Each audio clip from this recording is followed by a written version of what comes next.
Puis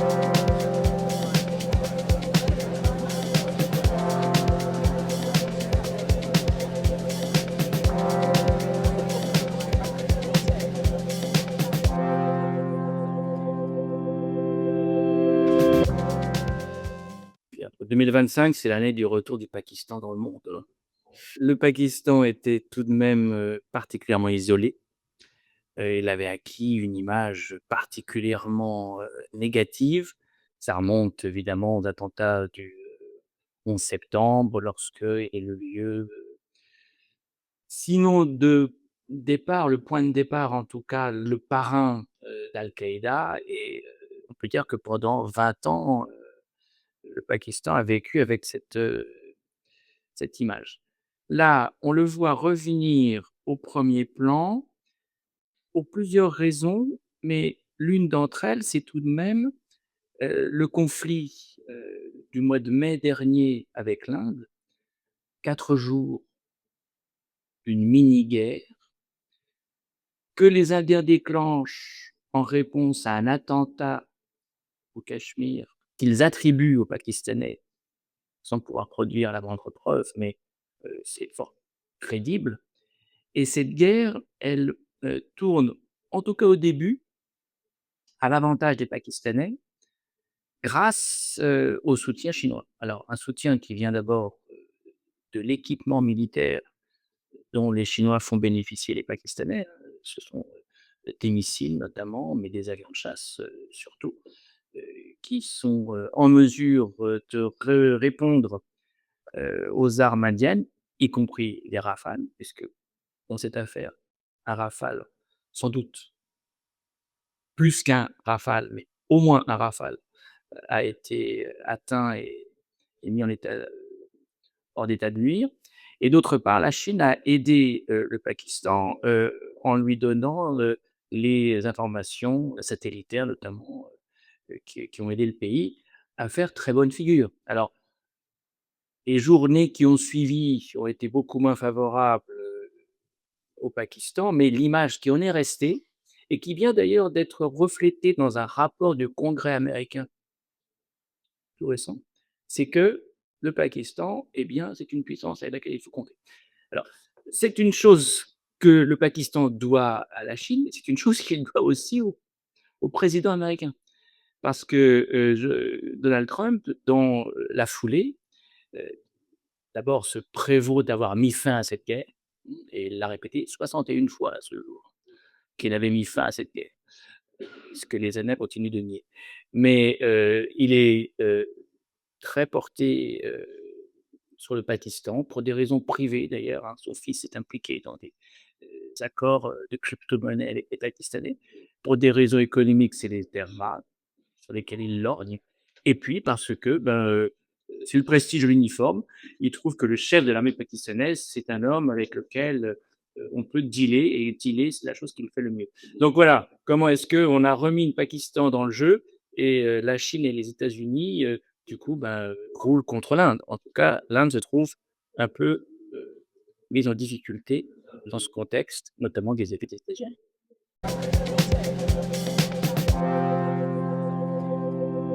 En fait, au début de l'année 2025, le Pakistan est vraiment dans une j'irais dire une triple isolation isolement par rapport à ses partenaires traditionnels. Les Américains, qui longtemps été un partenaire militaire, politique des États-Unis et du Pakistan, se sont retirés après le retrait de Kaboul, en fait. C'était pour eux, le Pakistan était l'accès à l'Afghanistan et dès qu'il se retire, il n'a plus aucun intérêt et Biden, il faut savoir, n'a presque jamais communiqué avec aucun, chef d'État pakistanais, les différends qu'il y a eu pendant son mandat. Du coup, les Américains ignorent le Pakistan, commencent même à réduire de manière drastique leur échange militaire et c'est là où il y a une compensation avec le côté chinois et il faut savoir que, d'une part, c'est les politiques aussi des pays du Golfe, mais d'une part aussi, je veux dire, la diplomatie indienne. Il y a un début d'isolation cible des éléments du Pakistan vis-à-vis de cette soutien traditionnel. Donc, on le voit dans tout ce qui est soutien économique et aide. Il y a soit beaucoup moins de soutien, ou alors c'est de manière beaucoup plus discrète de la part de ces États vis-à-vis. Et lors des crises qu'il peut y avoir entre l'Inde et le Pakistan, les pays du Golfe qui ont longtemps soutenu le Pakistan dans lesquels le conflit au Cachemire, frontalier avec l'Inde, se mettent à même plus soutenir le Pakistan de manière officielle, s'abstiennent de faire le moindre commentaire, ou alors soutiennent même l'Inde sur certaines de ses positions. Et donc, c'est un revirement qui est important en 2025. Donc, ça a déjà parlé des changements des relations avec les États-Unis, je dirais même avec les pays du Golfe. Le Pakistan redevient un partenaire important. Je pense qu'il y a une manière, il y a ce côté transactionnel avec aussi les ouvertures que fait à nouveau Trump vis-à-vis des pays du Golfe. On a vu avec la visite MBS cette semaine à Washington, mais aussi du fait que le conflit plus général qui se répand au Moyen-Orient de par Israël qui bombarde Doha, le Qatar, et les garanties sécuritaires qui sont moins claires de la part de Trump vis-à-vis de ce pays a permis au Pakistan de redevenir peut-être un allié précieux. Il y a ce fameux accord assez ambigu, on ne sait pas exactement ce qu'il entend. Qu'est-ce qui est vraiment une garantie ou un parapluie nucléaire offert par le Pakistan, et cet accord entre l'Arabie Saoudite et le Pakistan qui permet aussi de renouer ces liens. Et l'Inde se retrouve dans une situation compliquée après une dizaine d'années d'ouverture et de meilleures relations avec les pays du Golfe. Aujourd'hui, il y a le retour du Pakistan. Donc en fait, voilà, le Pakistan a su jouer sur beaucoup de domaines et a, je crois, mieux compris que l'Inde l'évolution de la géopolitique sous l'administration Trump 2.0, quoi. Avec un retour du transactionnalisme, dilution des règles, des lois internationales, des normes et une manière de pouvoir gérer, je pense, d'autocrate à autocrate, si je veux utiliser ce terme, directement avec certaines personnalités comme Trump, comme l'Arabie Saoudite, et la Chine qui redevient un allié précieux, comme on l'a dit, avec le conflit de mai 2025.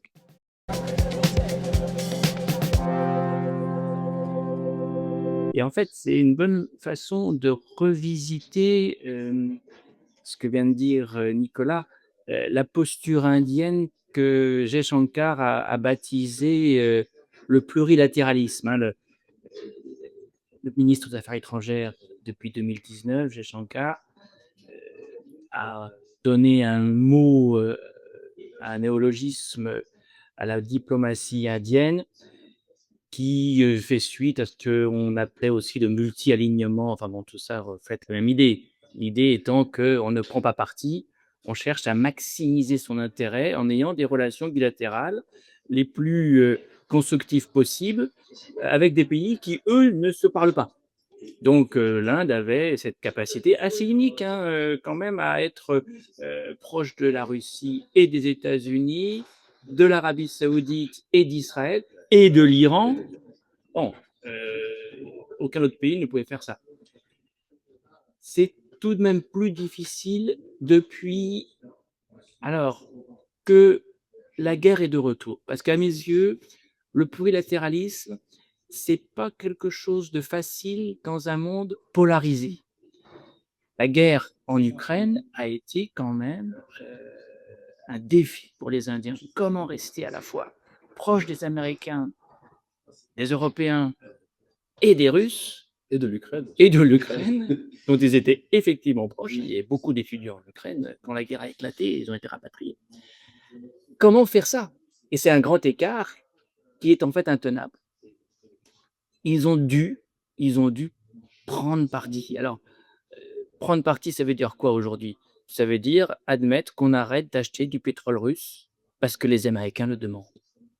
Et le plurilatéralisme aurait conduit à autre chose, avait conduit à autre chose. On continuait à acheter du pétrole russe et puis des quantités considérables, hein. La part du pétrole russe dans les importations de pétrole indienne avait bondi de 2 à 46 et tout ça était d'ailleurs réexporté vers l'Europe. On raffinait au Gujarat et on venait ensuite, à vendre chez eux. Bon, les Américains disent: «Halte là, terminé, vous cessez ce commerce qui leur rapporte énormément, hein, parce que les Indiens achètent ce pétrole à un prix battant toute concurrence». C'est ça le plurilatéralisme. On maximise son intérêt en faisant des choses que, normalement, on n'oserait pas si on était vraiment partenaire d'une grande puissance. L'Inde ne se veut le partenaire, en tout cas l'allié, d'aucune grande puissance, donc elle poursuit son intérêt. Jusqu'à un certain point. Là, on voit bien, ça coince.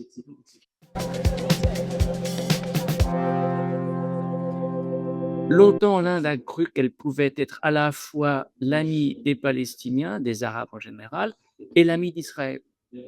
La guerre à Gaza, rebelote, rend le plurilatéralisme très difficile à tenir. Comment est-ce qu'on peut s'abstenir en permanence sur l'affaire de Gaza? Comment est-ce qu'on peut ne pas prendre le parti de l'Iran, ou en tout cas dénoncer la frappe israélienne sur l'Iran, si on est proche de l'Iran? Ne pas se prononcer, c'est déjà prendre parti. Et en fait, l'Inde est maintenant très proche d'Israël, et de fait, elle a été quand même amenée à aussi envoyer des armes, en tout cas des munitions, des explosifs à Israël. Bah, de fait, les autres, les Iraniens certainement, les Saoudiens, comme le disait Nicolas aussi, eh bien, ils prennent leur distance. Donc, dans un monde où la polarisation est exacerbée par le passage à l'acte militaire, c'est que on est maintenant sur des conflits quasiment existentiels. L'Ukraine ne peut pas accepter que l'Inde s'abstienne. Dans un contexte comme celui-là, le plurilatéralisme montre ses limites.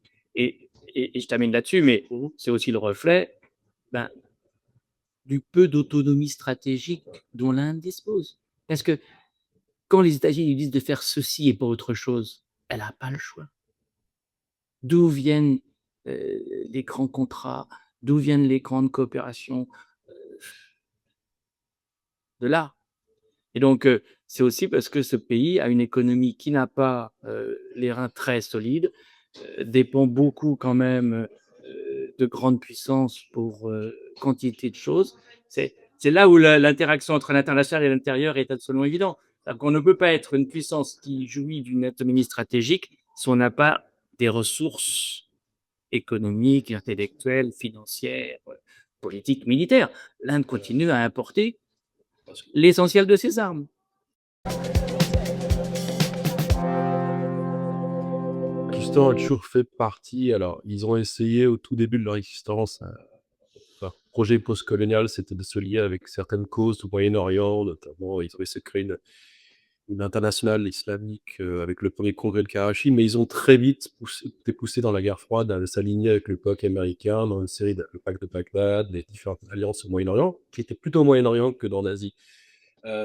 Donc ils ont longtemps été alignés avec les Américains. Donc pour eux, être faire partie du Sud global, c'était au contraire de l'Inde qui a longtemps qui a été, qui a été important dans la création d'abord du bloc afro-asiatique avec Bandung et ensuite après avec la non-alignement. Le Pakistan n'a jamais fait partie de ces alliances, ils étaient trop proches des États-Unis. Donc ils n'ont jamais été vus comme un partenaire important de toutes ces alliances transnationales et sur les 3e blocs, les non-alignés mais tout ce qui était groupe des pays en développement, donc dans les bottes aussi, dans les différentes organisations multilatérales, ils se sont jamais alignés avec les blocs de laquelle ne faisait pas dans lesquels faisait partie l'Inde ou la Chine.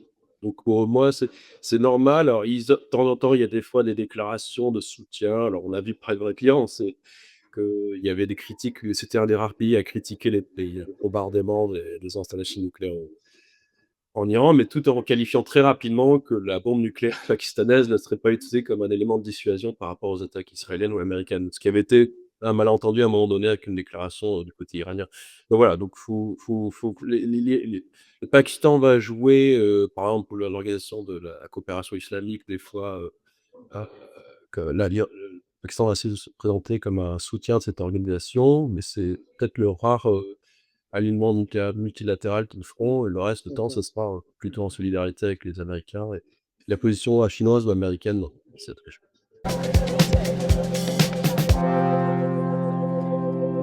Le risque, elle vient plutôt du côté indien, en fait, puisque les enseignements du côté indien après cette crise, c'est que la fameuse opération Sindoor, pour moi, qui maintenant est devenue une politique, qui n'est pas qu'une stratégie qui est liée à ce conflit en particulier.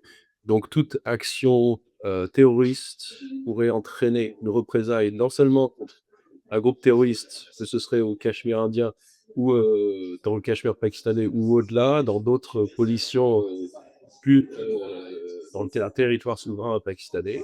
Voilà, donc à un moment donné et là, on voit les relations avec Israël, on voit un peu de la idéologie d'Israël, de montrer on sait qu'on va pas pouvoir désarmer complètement la menace terroriste, mais on essaie de, à chaque fois, répondre, de manière proportionnelle pour essayer de montrer on n'acceptera jamais ces coups, mais tout en il n'y a jamais de résolution de ce problème de manière structurelle. Et donc voilà, donc moi, c'est là où je ne comprends pas en fait qu'il a une nouvelle. Au contraire, en 2019, je voyais peut-être une ligne rouge après Pulvama. Il y avait une attaque pour la première fois intérieure, il y avait eu une petite escalade. Les enjeux sont importants, mais il y avait une escalade et on avait trouvé une résolution. Et les Indiens avaient trouvé peut-être une manière de dissuader, en tout cas pendant 6 ans, toute autre attaque pakistanaise. Il y a un proxy terroriste ou direct. Et là, aujourd'hui, je crois qu'au contraire, ça pourrait encourager les Pakistanais ou un groupe lié au Pakistan, un groupe basé au Pakistan, soutenu par certains éléments au Pakistan, à tester encore les lignes rouges. Parce que pour moi, aujourd'hui, s'il y a une autre attaque comme celle de Pulvama ou moindre ou dans l'ordre au territoire indien, est-ce que ça entraînerait une représailles immédiate du côté indien comme celle qu'on a vue le 7 mai?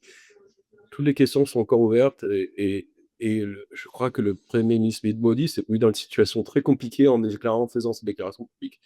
Et on a vu aujourd'hui avec l'attaque à New Delhi, il y a la semaine dernière, c'est que les Indiens ont été beaucoup plus silencieux sur les types de est-ce qu'il y a clairement peut-être un élément au Cachemire. Il y a eu une discussion à un moment d'un lien avec Jaish-e-Mohammed, qui est un groupe basé au Pakistan. Mais encore une fois, il n'y a pas eu d'accusation directe. Au contraire, des Pakistanais qui ont accusé tout de suite l'Inde avec l'attaque terroriste à Islamabad. Donc les Indiens ont été beaucoup plus prudents dans leurs accusations, dans les déclarations de ce qui pourrait suivre.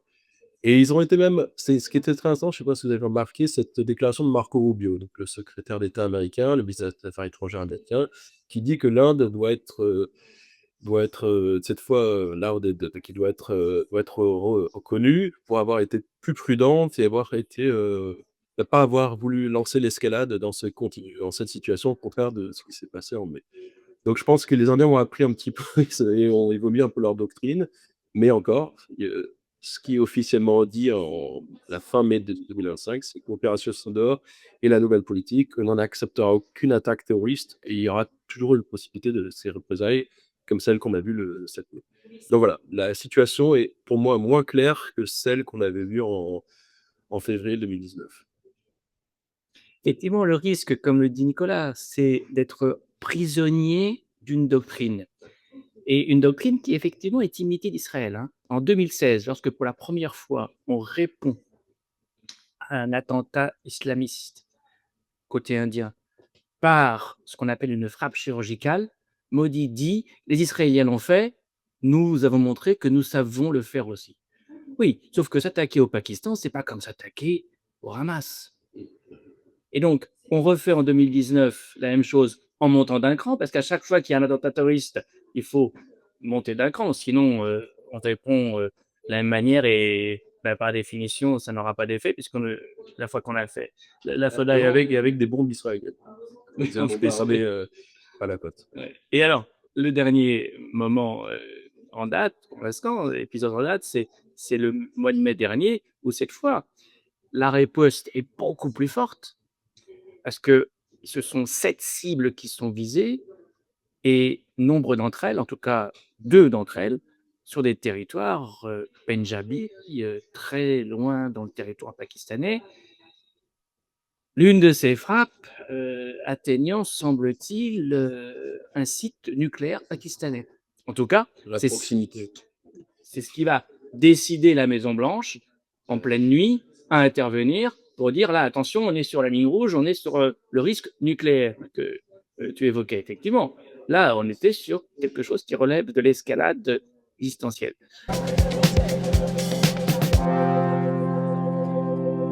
Effectivement, si on a pour doctrine de toujours monter en gamme quand on est attaqué, c'est quasiment une invitation Exactement. faite aux Pakistanais pour déstabiliser l'Inde, à refaire encore plus fort une riposte. Parce qu'en plus de ça, les Pakistanais vont, évidemment compter sur une intervention américaine qui va venir à chaque fois venir calmer le jeu et du coup, l'opération indienne ne peut jamais aller au bout de sa logique qui est celle de mettre fin au danger, comme Israël a pu tenter de le faire avec Gaza. Mais encore une fois, mettre le Hamas hors d'état de nuire, ça n'est absolument pas comme mettre le Pakistan hors d'état de nuire. Là, on est sur des comparaisons qui n'ont aucun sens, hein. Et notamment parce que l'intervention américaine, elle est toujours, pour, en quelque sorte, aboutir à un match nul. Et de fait, Trump a renvoyé les 2 belligérants dos à dos, hein, ce qui met les Indiens hors d'eux, parce qu'ils sont mis à parité, ce que veut le Pakistan depuis toujours, la parité, hein, avec l'Inde. Et l'idée en plus d'une intercession avec un tiers parti qui viendrait résoudre le conflit au Cachemire. Alors ça, c'est juste que les Indiens ont considéré comme totalement anathème dès les années 70. Hein. En 71, on a l'idée que la Chine-là, il n'est plus question que qui que ce soit s'introduise dans leurs affaires. Donc là, on voit bien le retour en arrière provoqué par Trump et ce retour en grâce, en fait, du Pakistan qui sanctionne une forme d'impuissance indienne.